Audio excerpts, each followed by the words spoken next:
You like what you see, human?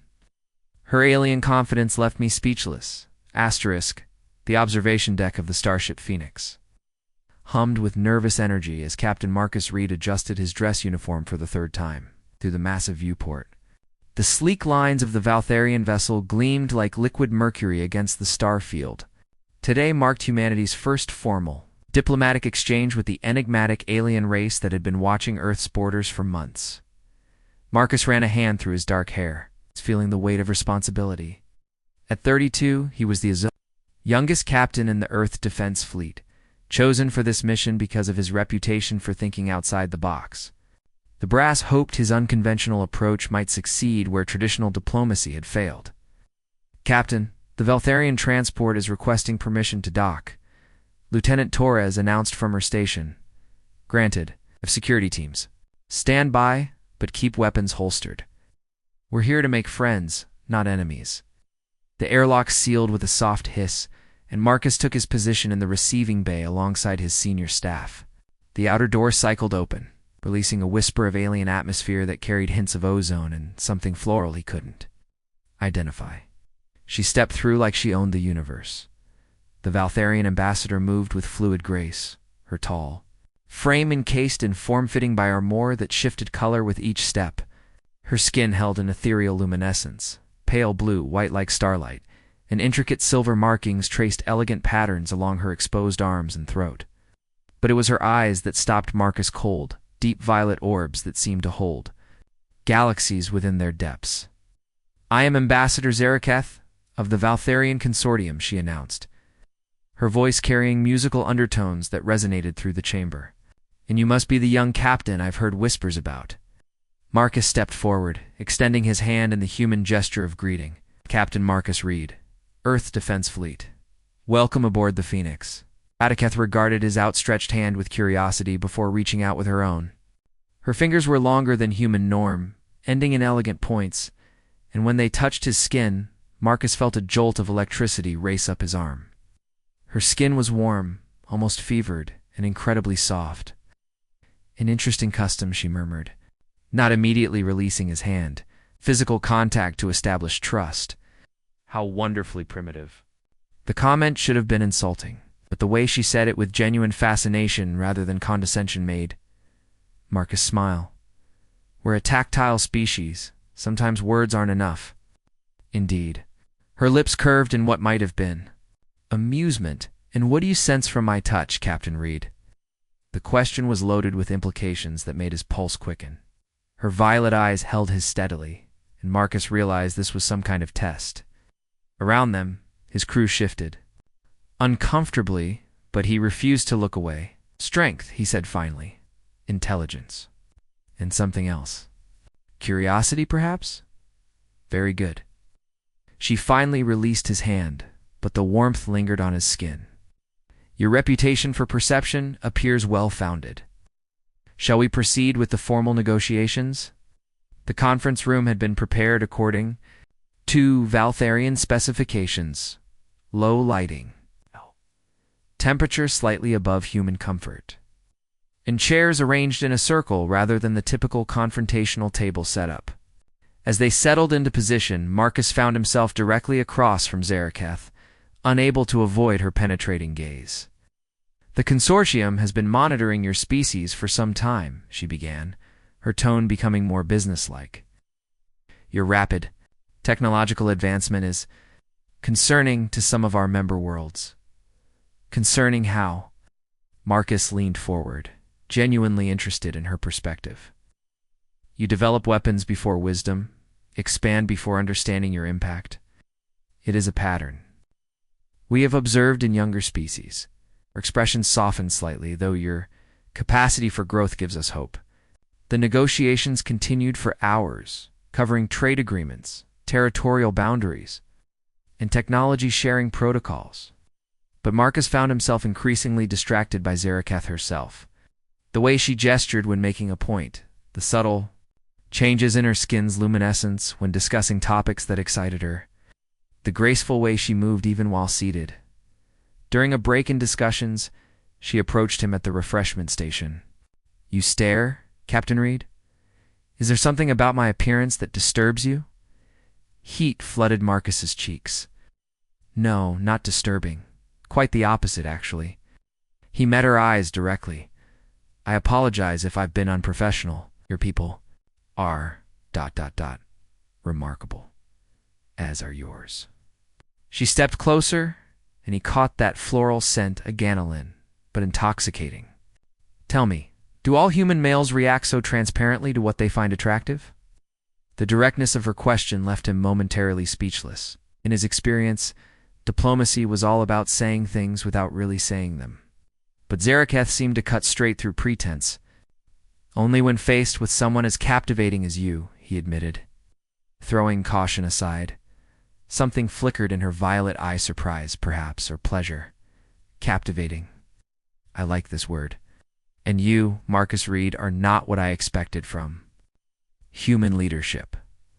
What did you expect? Arrogance, aggression.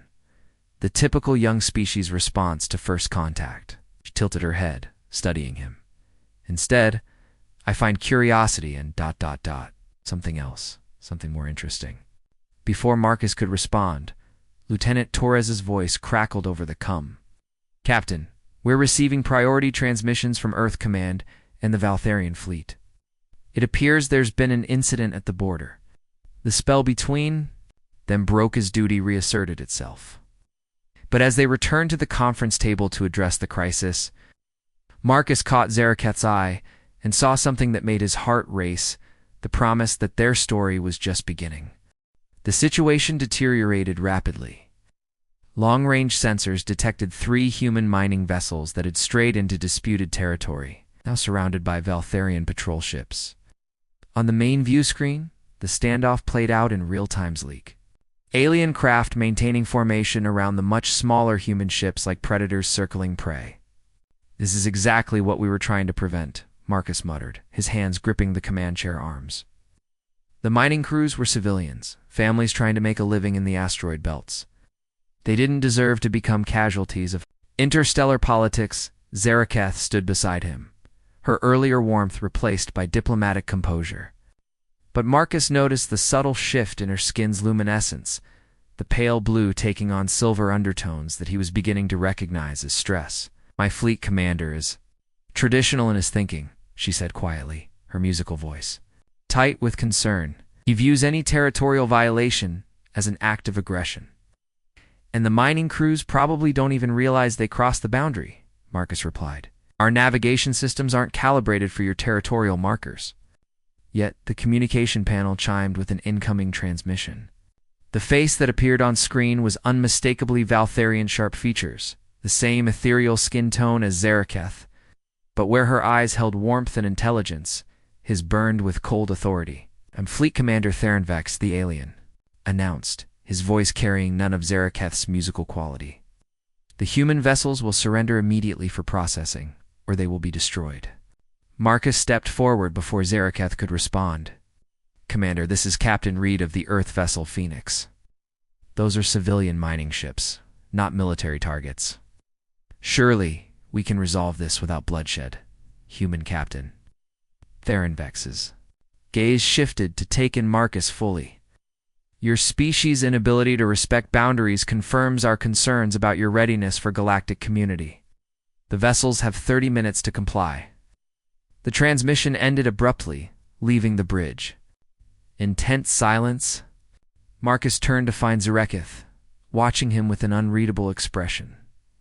There may be a way, she said slowly, but it would require trust between us. Complete trust. What do you have in mind? She moved closer, lowering her voice so only he could hear. I can override Therenvex's authority, but only if I invoke the right of personal surety. It's an ancient law that allows an ambassador to take personal responsibility for the actions of another species. And if something goes wrong, her violet eyes met his steadily, and I face execution for treason. The weight of her words settled over him like lead. She was willing to risk everything, her life, her career, her people's trust for humans she'd never met. The magnitude of her offer was staggering. Zaraketh, I can't ask you to. You're not asking, she interrupted, reaching out to touch his arm. Even through his uniform, her warmth seeped through. I'm offering. But once invoked, the right binds us together. Your actions become mine. Your failures become mine. We would be ... connected. The word carried implications that made his pulse quicken. Around them, the bridge crew worked frantically to find solutions. But Marcus found himself lost in those violet depths. Connected how? In all ways that matter. Her hand slid down his arm to rest over his wrist, her fingers finding his pulse. Point. Your people have a concept of marriage. Yes. This would be ... similar, but deeper. A joining of purpose and responsibility. The mining ships had 23 minutes left. On the tactical display, more Valtharian vessels were moving into position. Time was running out, and Marcus faced an impossible choice: watch innocent people die, or bind himself to an alien woman he'd known for less than a day. But as he looked into Zaraketh's eyes, seeing the determination and unexpected tenderness, there the choice became clear. What do we need to do? Relief flickered across her features, quickly replaced by focused intensity. The ceremony requires physical and vocal commitment. We must speak the binding words while maintaining contact. She guided him to the center of the bridge, her hands taking his in a firm grip. Around them, the crew watched with a mixture of fascination and concern, but Marcus only had eyes for her. By the ancient laws of my people, Zaraketh began, her voice carrying new harmonics that seemed to resonate through the ship itself. I invoke the right of personal surety. I bind my fate to that of Marcus Reed of the human species. His honor becomes my honor. His shame becomes my shame. We are joined in purpose until death or absolution. The words seemed to hang in the air, charged with significance. Marcus felt something shift between them, a connection forming that was almost tangible. Her skin's luminescence brightened, and he swore he could feel her heartbeat through their joined hands. I accept this bond, he said, his voice steady despite the magnitude of the moment. I swear to be worthy of the trust you place in me. The moment the words left his lips, Marcus felt a rush of sensation, not quite physical, not quite emotional, but something entirely new. Through their connection, he sensed Zaraketh's presence in his mind, not invasive but comforting, like a warm presence at the edge of consciousness. The communication panel chimed again. This time, Zaraketh answered, and when she spoke, her voice carried new authority. Commander Thronvex, I have invoked the right of personal surety for the human vessels. They are now under my protection. Fleet Commander's face contorted. With anger and disbelief, Ambassador, you risk everything for these ... primitives? I risk everything for peace, she replied calmly. Stand down your vessels. That is an order. For a tense moment, Marcus thought the commander might refuse. But ancient laws carried weight even among the stars, and slowly, the Valtharian ships began to withdraw. As the crisis passed and the mining vessels escaped safely to human space, Marcus found himself standing close to Zaraketh, still feeling the strange new connection between them. So, he said softly, what happens now? She smiled, and for the first time, it reached her eyes completely. Now, my bonded partner, we discover what it truly means to bridge two worlds. 3 weeks had passed since the binding ceremony. Marcus was discovering that being connected to Zaraketh was far more complex than he'd imagined. The mental link they shared wasn't constant, but it flared to life during moments of high emotion or danger, flooding him with sensations that were distinctly alien yet increasingly familiar. Right now. As they walked through the Phoenix's botanical gardens, a small oasis of earth vegetation maintained for crew morale he could feel. Her wonder through the bond as she examined a flowering cherry tree. Your species creates beauty for its own sake, she murmured, her fingers trailing over the delicate pink petals. The consortium would consider this inefficient use of ship space. Maybe that's why you need us, Marcus suggested, watching the way her skin's luminescence seemed to respond to the dappled sunlight filtering through the leaves. To remind you that efficiency isn't everything. She turned to face him, and the intensity of her violet gaze made his breath catch. Over the past weeks, their formal diplomatic relationship had evolved into something far more personal. Spent hours talking about their respective cultures, sharing meals, and discovering that, despite their different origins, They had more in common than either had expected. "You remind me of many things, Marcus Reed," she said softly, stepping closer. The air between them seemed charged with possibility. Before he could respond, his communicator chirped with an urgent message. "Captain, priority communication from Yo. Admiral Harrison." Marcus sighed, duty once again interrupting the moment. "On my way."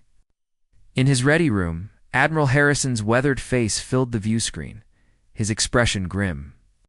"Captain, we've received intelligence that a faction within the Valtharian Consortium is planning to use your arrangement with their ambassador as justification for military action against Earth." Marcus felt ice forming in his stomach. What kind of action? They're claiming that the binding ceremony was an attempt to infiltrate their government through seduction and manipulation. "There's talk of preemptive strikes against our border colonies." The door chimed, and Zaraketh entered at Marcus's gesture. Her expression shifted to concern as she took in his face. Admiral Marcus said carefully, "Ambassador Zaraketh is here." "May I put her on the briefing?" Harrison nodded curtly. "Ambassador, are you aware of Fleet Commander Drakenkess's activities?" Zaraketh's skin went pale, her luminescence dimming noticeably. Through their bond, Marcus felt a surge of fear and anger. Drakenkess leads the Purity faction. They believe contact with other species dilutes Valtharian superiority. "He's using your binding as propaganda," Harrison continued. "Claims you've been compromised by human influence. There are calls for your immediate return and ... trial." Marcus stepped closer to Zaraketh, instinctively protective. What would happen if she returned? "Probably execution for treason," Harrison said bluntly. "But if she doesn't return, it gives them justification to declare the binding invalid and resume hostile actions." The weight of impossible choices settled over the room. Marcus felt Zaraketh's presence in his mind, her anguish mixing with his own.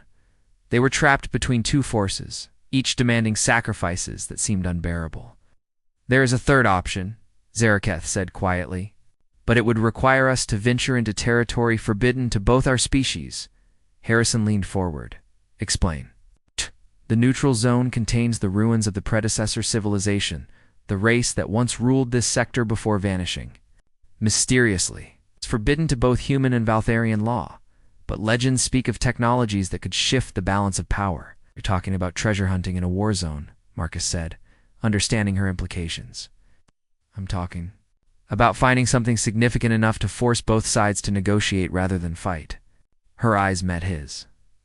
"But we would have to go alone, in secret. If either government discovered our mission, court-martial and execution," Marcus finished. Harrison's voice cut through their exchange. "Captain, I can't officially sanction such a mission. But I also can't ignore the possibility that you might find something to prevent a war that could cost millions of lives." The unspoken permission hung in the air. Marcus looked at Zaraketh, seeing his own mixture of fear and determination reflected in her violet eyes.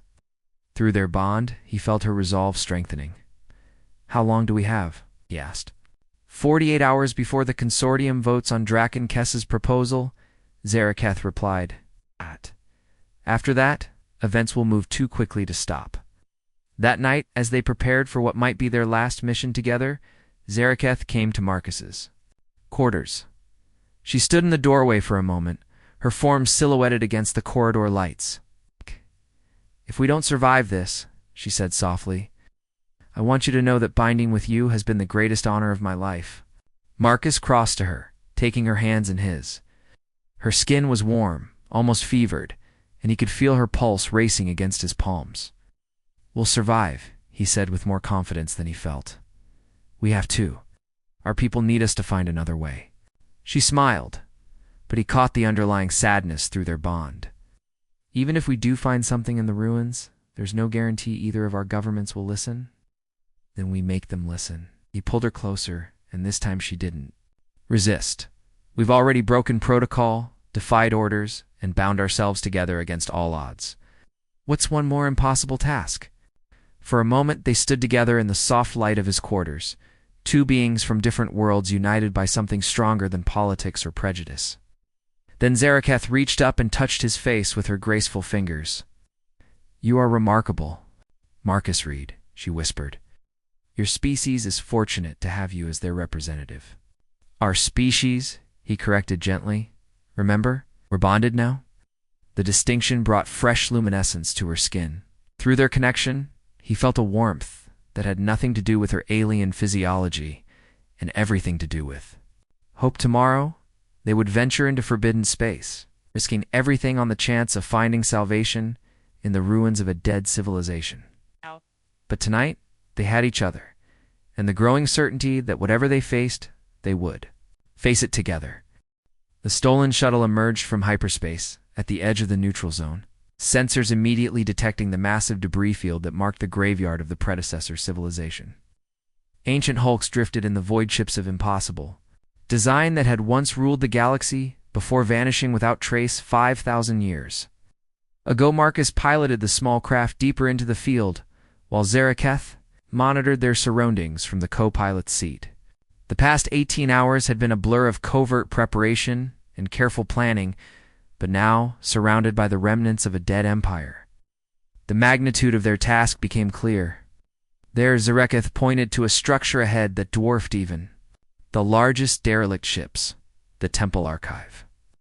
If any technology survived intact, it would be there. The building, for lack of a better word, hung in space like a crystalline flower, its translucent walls still glowing with residual energy after millennia. As they approached, Marcus felt a strange resonance through his bond with Zaraketh, as if the ancient structure was responding to their joined presence. "I'm reading massive energy signatures," he reported, studying the sensor displays. "Whatever power source the predecessors used, it's still active." They docked at what appeared to be a maintenance port, the shuttle systems automatically interfacing with ancient but compatible technology.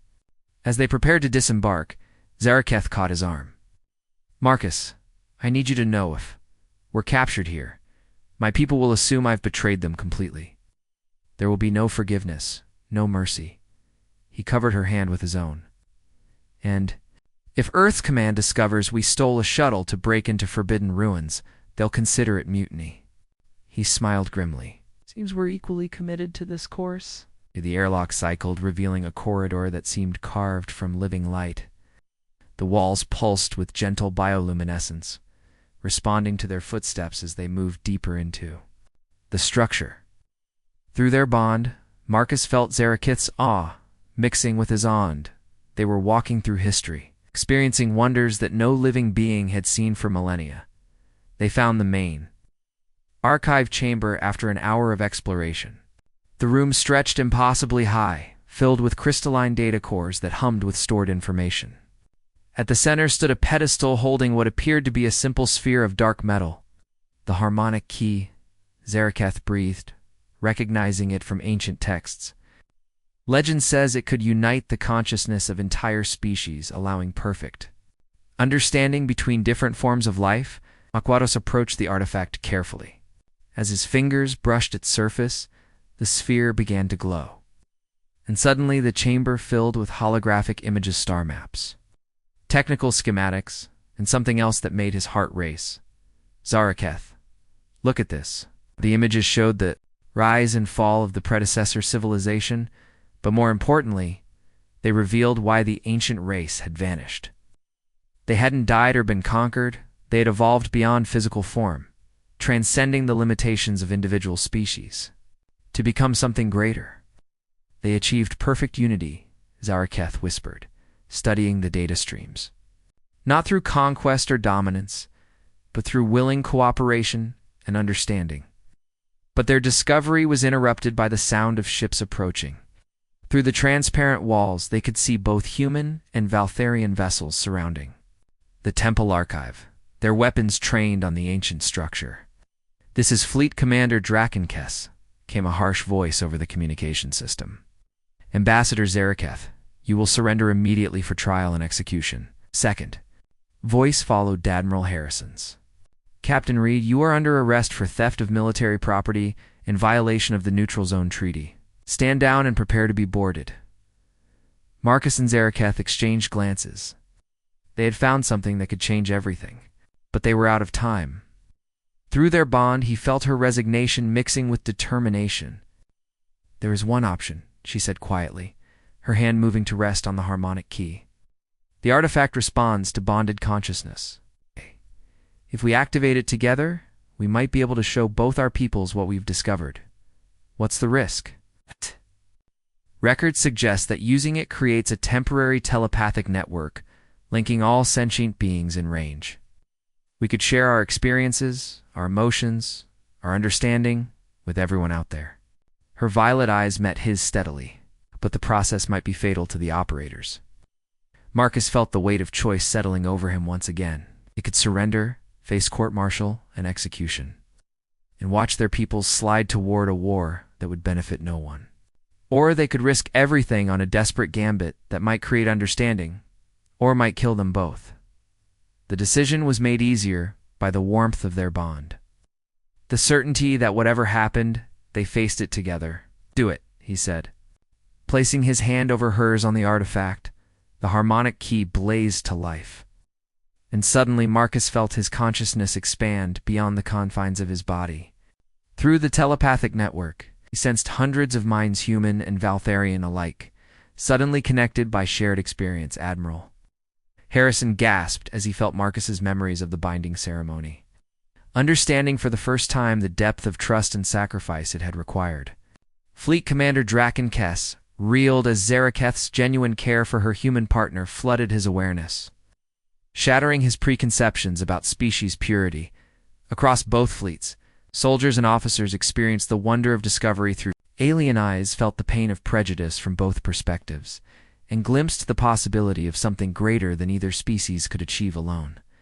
As the connection deepened, Marcus felt himself beginning to fade, his life force feeding the ancient technology. But through their bond, Zaraketh's strength flowed into him, just as his determination reinforced her failing body. "Together," she whispered, her voice echoing in both the physical chamber and the telepathic network. "We'll bridge the gap together." What?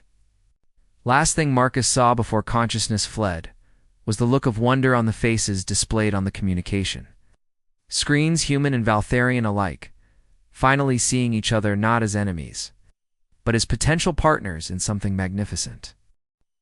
Marcus awakened to the gentle hum of medical equipment and the sensation of a familiar presence at the edge of his consciousness. His eyes opened slowly, adjusting to the soft lighting of what appeared to be a medical bay unlike any he'd seen. Before, the walls glowed with the same bioluminescence as the temple archive. The air hummed with energy that felt both ancient and alive. "You're awake." Zaraketh's voice came from beside him, and he turned his head to find her lying in a similar biobed, her violet eyes bright with relief. "But Evai, I was beginning to worry the neural feedback had caused permanent damage. Where are we?" To sit up, his head swimming with residual echoes from their shared telepathic experience. The predecessor medical facility, deep within the temple archive, came a new voice. Admiral Harrison stepped into view, but his expression held none of the stern authority Marcus expected. Instead, the older man's face showed something like wonder mixed with concern. "The ancient systems activated when you and the ambassador collapsed. They've been healing you for the past 3 days. 3 days?" Marcus struggled to process the implications. "The vote, the war preparations postponed indefinitely," Harrison said with a slight smile. "It's remarkable what a shared telepathic experience can do to change perspectives. Both governments are calling for extended negotiations instead of military action." Fleet Commander Drakenkess appeared at Harrison's shoulder, and Marcus tensed automatically. But the Valtharian's demeanor was completely different from their previous encounters. The cold authority replaced by something approaching humility. "Captain Reed," Drakenkess said formally, "I owe you an apology. The harmonic key showed all of us what we were truly risking. Your bond with Ambassador Zaraketh is not a contamination of our species, is an example of what we might become together." Marcus looked at Zaraketh, feeling their connection pulse with shared amazement. Through their bond, he sensed her relief and growing hope. "What happens now?" she asked, voicing the question they both carried. Harrison and Drakenkess exchanged glances before the Admiral responded. "The Consortium and Earth government have agreed to establish a joint research team to study predecessor technology. They want you two to head the project. Your bonded status gives you unique access to their systems. And personally, Marcus pressed, needing to know where they stood. All charges have been dropped, Drakenkes said. In fact, the Consortium Council has officially recognized your binding as a new form of diplomatic alliance. You are being offered dual citizenship in both our societies. The implications were staggering. Marcus felt Zaraketh's hand slip into his, her warm fingers intertwining with his own. Through their bond, he sensed her joy mixed with lingering uncertainty. There's more, Harrison continued. The telepathic resonance you two created has had lasting effects? We're detecting similar bonding phenomena occurring spontaneously between humans and Valtharians who participated in the network. It appears you've started something revolutionary. Over the following weeks, as they worked together to establish the joint research facility, Marcus and Zaraketh discovered that their personal relationship had become the foundation for something much larger. The harmonic key had shown both species glimpses of what the predecessors had achieved: perfect unity through voluntary cooperation and understanding. The first permanent research station was built around the temple archive, with teams from both species working side by side to unlock the secrets of ancient technology. But more importantly, they were learning to see through each other's perspectives, to find strength in their differences rather than fear. One evening, as they stood on the observation deck of the new station watching human and Valtharian ships working together to construct additional facilities, Zaraketh leaned against Marcus's shoulder. "When I first walked into your hangar, Bay," she said softly, "I thought I was simply conducting routine diplomacy with a younger species. And now?" Marcus asked, wrapping his arm around her waist and marveling at how natural the gesture had become. "Now I realize I was witnessing the beginning of something that hasn't existed since the predecessors. Vanished a species choosing to grow together rather than apart." Her luminescence brightened with contentment. "Your people have a saying, about love conquering all?" Marcus chuckled. "Something like that, though I prefer to think of it as love enabling all. It didn't conquer anything, we chose to build bridges." Through the viewport, they watched a mixed crew of humans and Valtharians celebrating the successful activation of a new research module. The laughter and joy transcended species barriers, creating harmony that would have been impossible just months before. "The predecessors left us more than technology," Zaraketh observed. "They left us an example.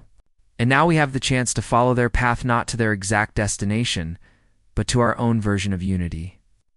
Marcus felt the truth of her words resonating through their bond and beyond. In research stations throughout both territories, human-Valtharian partnerships were forming, each bond adding to the growing network of understanding between their peoples. "So what happens next?" he asked, echoing her earlier question.